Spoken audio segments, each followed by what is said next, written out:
Hi ಎಲ್ಲೋ friends, ಎಲ್ರಿಗೂ ನಮಸ್ಕಾರ. ಲಲಿತಾಸ್ good ಲೈಫ್ಗೆ ಎಲ್ರಿಗೂ ಆತ್ಮೀಯ ಸ್ವಾಗತ.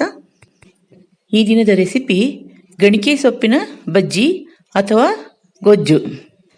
ಇದನ್ನು ಕಾಶಿ ಸೊಪ್ಪು ಅಂತಲೂ ಕರೀತಾರೆ. ಆದರೆ ಎಷ್ಟೋ ಜನಕ್ಕೆ ಈ ಸೊಪ್ಪಿನ ಬಗ್ಗೆ ಮಾಹಿತಿ ಇಲ್ಲ. ಈ ಗಿಡ ನಮ್ಮ ಮನೆಯ ಅಂಗಳದಲ್ಲಿ ತಾನಾಗಿ ಬೆಳೆಯುತ್ತೆ. ನೀರು ಹಾಕದಿದ್ರೂ ಕೂಡ ಬೆಳೆಯುತ್ತೆ, ಯಾವುದೇ ಗೊಬ್ಬರ ಹಾಕದೇ ಇದ್ರೂ ಬೆಳೆಯುತ್ತೆ. ಈಗ ಮಾರ್ಕೆಟ್ನಲ್ಲೂ ಕೂಡ ಸಿಗುತ್ತೆ.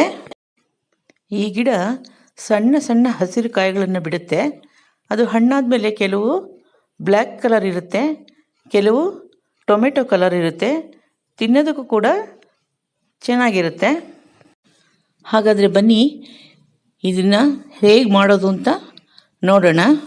ಮೊದಲಿಗೆ ಈ ಎಲೆಗಳನ್ನೆಲ್ಲ ಬಿಡಿಸ್ಕೊಂಡು ಕಡ್ಡಿ ಮತ್ತು ಕಾಯಿ ಹೂವು ಎಲ್ಲ ಇದ್ದರೆ ತೆಗೆದಾಕ್ಬಿಡ್ಬೇಕು, ಏಕೆಂದರೆ ಅದು ಕಹಿ ಬರುತ್ತೆ.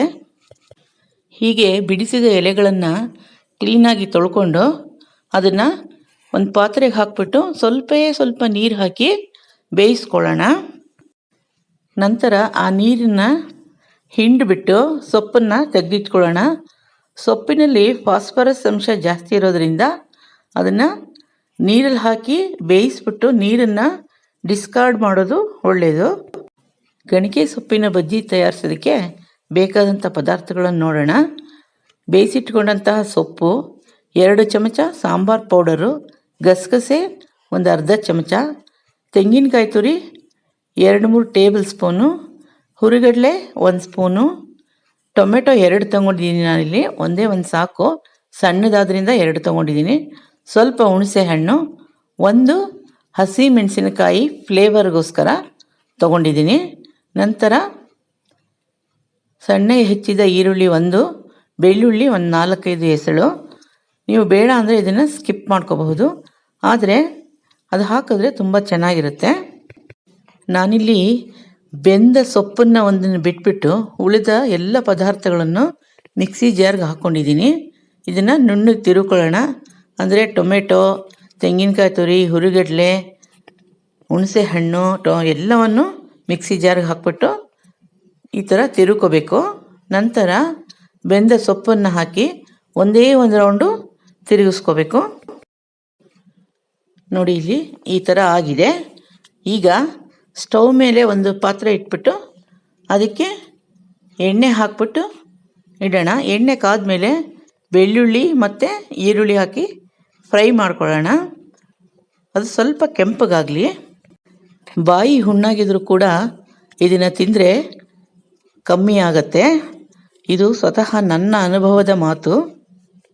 ಈಗ ಈರುಳ್ಳಿ ಮತ್ತು ಬೆಳ್ಳುಳ್ಳಿ ಎಲ್ಲ ಫ್ರೈ ಆಗಿದೆ. ಈ ಸಂದರ್ಭದಲ್ಲಿ ನಾವು ಮಿಕ್ಸಿ ಮಾಡ್ಕೊಂಡಿದ್ವಲ್ಲ ಅದನ್ನು ಅದಕ್ಕೆ ಸೇರಿಸ್ಬಿಟ್ಟು ಒಂದು ಒಳ್ಳೆ ಮಿಕ್ಸ್ ಕೊಡೋಣ. ಮಿಕ್ಸ್ ಮಾಡಿದ ನಂತರ ಇದು ಸ್ವಲ್ಪ ಕುದೀಲಿ. ಚೆನ್ನಾಗಿ ಕುದ್ದ ಮೇಲೆ ಕನ್ಸಿಸ್ಟೆನ್ಸಿ ನೋಡಿಕೊಂಡು ನೀರನ್ನು ಆ್ಯಡ್ ಮಾಡಿ. ಇದಕ್ಕೆ ಇಷ್ಟ ಇದ್ದರೆ ಸ್ವಲ್ಪ ಬೆಲ್ಲ ಹಾಕಬಹುದು, ಯಾಕಂದರೆ ಗಣಿಕೆ ಸೊಪ್ಪು ಸ್ವಲ್ಪ ಕಹಿ ಬರುತ್ತೆ. ನಂತರ ರುಚಿಗೆ ತಕ್ಕಷ್ಟು ಉಪ್ಪು ಹಾಕೋಣ. ಉಪ್ಪು ಹಾಕ್ಬಿಟ್ಟು ಒಂದು 5 ನಿಮಿಷ ಕುದಿಸೋಣ. ಈಗ ಗಣಿಕೆ ಸೊಪ್ಪಿನ ಬಜ್ಜಿ ರೆಡಿ ಆಯಿತು. ಈ ಗಣಿಕೆ ಸೊಪ್ಪಿನ ಬಜ್ಜಿನ ರಾಗಿ ಮುದ್ದೆ ಜೊತೆ, ಅನ್ನದ ಜೊತೆ ಊಟ ಮಾಡೋದಕ್ಕೆ ತುಂಬಾ ಚೆನ್ನಾಗಿರುತ್ತೆ. ನೋಡಿದ್ರಲ್ವಾ ಫ್ರೆಂಡ್ಸ್, ಹೇಗೆ ಗಣಿಕೆ ಸೊಪ್ಪಿನ ಬಜ್ಜಿ ಮಾಡೋದು ಅಂತ. ಈ ರೆಸಿಪಿಗೆ ಬೇಳೆ ಅವಶ್ಯಕತೆ ಇಲ್ಲ, ಮಾಡೋದು ತುಂಬ ಸುಲಭ, ಹಾಗೆ ತುಂಬಾ ಟೇಸ್ಟಿಯಾಗಿರುತ್ತೆ.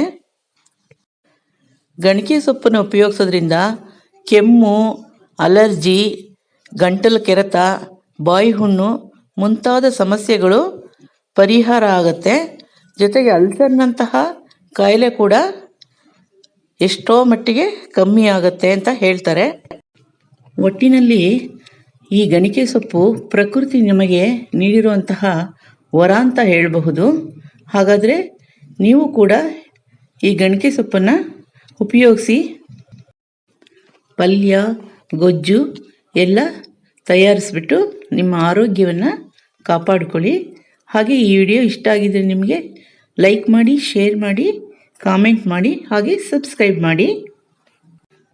ಧನ್ಯವಾದಗಳು.